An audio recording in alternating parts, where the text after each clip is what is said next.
Assalamualaikum warahmatullahi wabarakatuh. Bertemu lagi di channel Hamizan Mizan. Mudah-mudahan rekan-rekan semua dalam keadaan sehat walafiat. Pada kesempatan kali ini kita akan menjelaskan mengenai pendaftaran KJP, ya, bantuan sosial biaya pendidikan bagi peserta didik dari keluarga tidak mampu melalui KJP Plus dan KJMU. Mau tahu informasinya seperti apa? Ikuti terus video ini sampai selesai.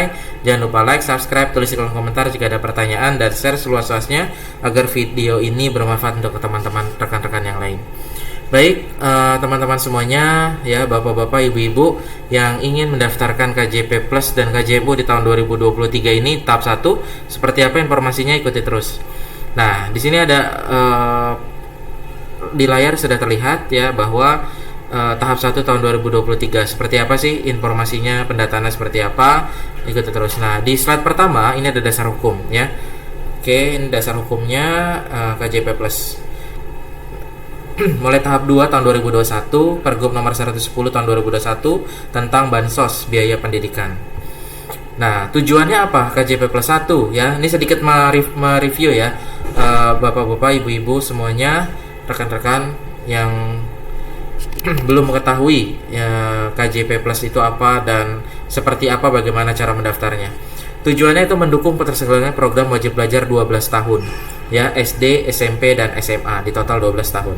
Meningkatkan akses layanan pendidikan secara adil dan merata, ya, jelas. Menjamin kepastian mendapatkan layanan pendidikan, meningkatkan mutu layanan dan kualitas hasil pendidikan, menumbuhkan motivasi bagi peserta didik untuk berprestasi dan menuntaskan pendidikan pada jenjang pendidikan yang diikuti. 6. Mendorong ATS, anak tidak sekolah ATS, agar kembali mendapatkan layanan pendidikan pada satuan pendidikan tertentu, pada sekolah tertentu. Lalu seperti apa ruang lingkup bansos biaya pendidikan ini? Bansos biaya personal bagi peserta didik pada satuan pendidikan negeri dan swasta. Artinya, KJP Plus ini bukan hanya diperuntukkan untuk anak-anak yang sekolah di negeri, tetapi di sekolah swasta juga dipersilakan. Persyaratan lain seperti apa nanti ikuti terus. Kemudian biaya penyelenggaraan pendidikan SPP bagi peserta didik pada satuan pendidikan swasta. Ya, artinya ada tambahan khusus anak-anak yang bersekolah di sekolah swasta. Ya, tambahan untuk SPP-nya, karena untuk sekolah negeri di DKI Jakarta semua sudah free, gratis. Kemudian yang ketiga ada dana bridging. Ini dana persiapan ujian masuk perguruan tinggi khusus siswa kelas 12 SMA, SMK ataupun sederajat, ya. Bagi anak-anak kita yang mau masuk ke perguruan tinggi, ya, itu ada bantuan, ya, khusus, yaitu dana bridging. Nah, kemudian persyaratan penerima, kita cepat, ya, nanti silahkan tulis di kolom komentar jika masih ada pertanyaan. Persyaratan penerima yaitu persyaratan bagi peserta didik 1. Usia 6 sampai 21 tahun. Ini untuk KJP Plus, ya. Artinya apa? Ketika itu paling minimal itu 6 tahun, paling tua itu 21 tahun. Artinya mungkin ada yang terlambat sekolah karena ATS, ya, karena keterbatasan biaya dan sebagainya. Jika memang masih masuk usianya bisa didaftarkan 6 sampai 21 tahun. Kemudian terdaftar sebagai peserta didik pada satuan pendidikan baik negeri ataupun swasta di DKI Jakarta. Artinya sekolahnya itu harus di DKI Jakarta. Jika di luar DKI Jakarta itu tidak menjadi persyaratan, artinya tidak masuk persyaratan. Yang ketiga, memiliki NIK sebagai penduduk DKI Jakarta dan berdomisili di DKI Jakarta. Cukup jelas. Yang keempat, memenuhi kriteria khusus sebagai penerima bansos. Persyaratan khusus seperti apa? Ikuti terus nanti di slide berikutnya. Nah, ini kriteria khususnya. 1. Terdaftar dalam DTKS, Data Terpadu Kesejahteraan Sosial, yang dikirimkan oleh Pusdatin Kesos Dinsos. Diusulkan, yang kedua, diusulkan oleh Kepala Dinas Sosial untuk anak panti, anak penyandang disabilitas, dan anak dari penyandang disabilitas. Itu kriteria khusus. Yang ketiga, diusulkan oleh Kepala Dinas Perhubungan untuk anak dari pengemudi Jaklingko yang mengemudikan mikrotrans. Ya, jadi jelas tadi 1, 2, 3 yang saya maksud sudah terdaftar di DTKS. Apa itu DTKS? Di video di channel Hamizan Mizan di video sebelumnya itu ada mengulas tentang DTKS. Dicek lagi bagaimana cara masuk DTKS, seperti apa alurnya dan syaratnya, lihat di video sebelumnya. Kemudian oleh anak disabilitas ataupun orang tuanya yang disabilitas. Ketiga, pengemudi Jaklingko ataupun mikrotrans. Yang keempat, Kepala Dinas Tenaga Kerja Transmigrasi untuk anak yang ayahnya memiliki kartu pekerja Jakarta atau KPJ. Ya, itu bisa persyaratan khususnya dapat. ATS yang sudah terdaftar dalam satuan pendidikan berdasarkan rekomendasi dari lurah, anak tidak sekolah atau anak putus sekolah. Yang keenam, diusulkan oleh Kepala Bidang PAUD Dikmas, Dinas Pendidikan untuk peserta didik Lembaga Kursus Pelatihan atau LKP. Oke, dengan masa kursus minimal 6 bulan mulai tahap 2 tahun 2020. Nah, adapun besaran bantuan ayah bunda semuanya, Bapak Ibu dan rekan-rekan semuanya, untuk tahun 2023 ini yang terbaru ya. SD itu biaya per bulan 250.000, ada tambahan untuk yang bersekolah di swasta SPP-nya 130.000 per bulan. SMP 300.000 tambahan 170 untuk SPP-nya, SMA 420.000 290 untuk SPP-nya, 450.000 SMK 240 untuk SPP-nya, ya PKBM 300.000, LKP 1.800.000 per semester. Nah, penggunaan dana selama kondisi normal, ada biaya rutin yaitu uang saku dan transport. Ini dalam kondisi normal, artinya bukan dalam keadaan pandemi seperti kemarin. Kemudian ada B, biaya persiapan masuk perguruan tinggi, pembelian formulir, pembelian buku persiapan masuk perguruan tinggi, mengikuti ujian seleksi masuk, itu kan membutuhkan dana. Nah, itu bisa digunakan untuk hal-hal tersebut. Nah, ini juga yang C, biaya berkala. Jika kondisi normal jelas ya. Alat tulis, buku, alat bahan praktik, seragam sekolah, pangan bersubsidi ya. Kacamata yang bagi rekan-rekan yang anak low vision atau membutuhkan kacamata itu bisa digunakan untuk hal tersebut, alat bantu pendengaran dan seperti yang tertera di layar ya, kalkulator ya, sepeda, komputer atau laptop ya. Ini sangat bermanfaat ya, terutama sekarang ini era digital ya, diharapkan semua anak-anak memiliki komputer atau laptop. Alat bantu disabilitas ya bagi anak-anak yang memang berkebutuhan khusus. Oke. Nah, penggunaan biaya personal selama status keadaan darurat bencana ya, seperti kemarin contohnya pandemi. Biaya rutin dan berkala dapat digunakan untuk kebutuhan pangan, kesehatan dan pendidikan. Yang kedua, biaya rutin dan berkala dapat digunakan secara tunai ataupun non tunai. Ya, ini kondisi darurat. Larangan ini jelas ya, hampir sama dengan tahun-tahun sebelumnya. Artinya bagi siswa-siswi yang terdapat atau kedapatan melarang atau melakukan hal ini, itu akan bisa dicabut KJP-nya. Silakan dilihat ya, merokok, terlibat tawuran, geng motor, menggunakan narkoba, terlibat porno aksi dan pornografi itu terancam ya, KJP-nya itu bisa dicabut. Jadi itu larangan-larangan bagi penerima KJP. Keunggulan KJP Plus ya, dari segi sasaran usia 6 sampai 21 tahun baik yang sudah sekolah ataupun ATS, anak tidak sekolah. Artinya ketika memang anak itu putus sekolah dan ataupun selama memang masih masuk usia sampai 21 tahun itu masih berhak untuk mendapatkan KJP Plus. Besarannya mengalami peningkatan pada masing-masing jenjang ya. Alhamdulillah. Peruntukan ongkos dan uang saku itu tunai, perlengkapan sekolah itu non tunai. Kemudian untuk bridging program yang tadi saya sampaikan di awal sebesar 500.000 tambahan untuk hal-hal yang diperlukan ya untuk masuk ke perguruan tinggi persiapan.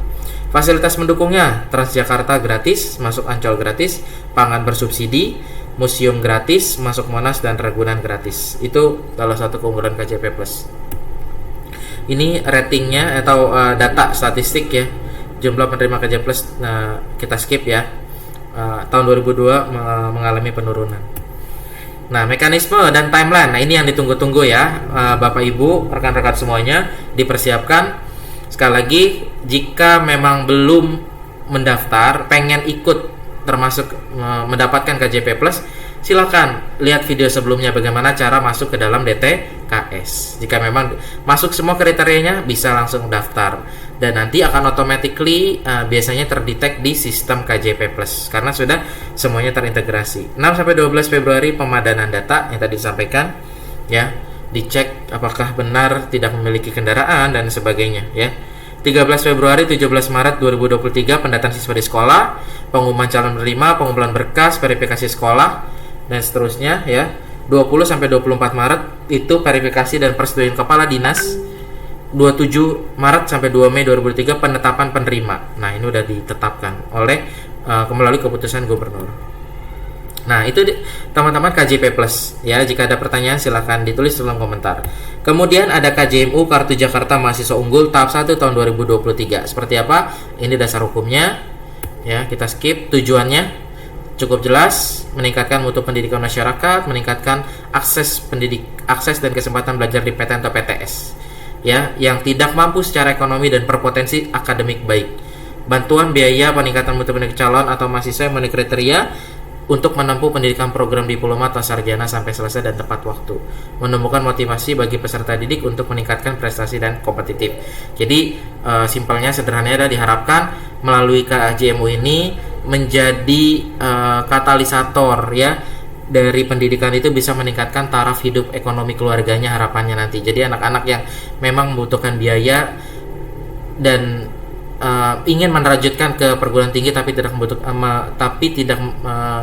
memiliki biaya yang cukup, itu diharapkan nanti bisa kuliah dan sehingga nanti bisa berpenghasilan dan meningkatkan kesejahteraan ekonomi keluarganya. Diharapkan itu, dan memang tujuan pendidikan itu salah satunya itu yang meningkatkan taraf ekonomi, meningkatkan taraf ekonomi keluarganya.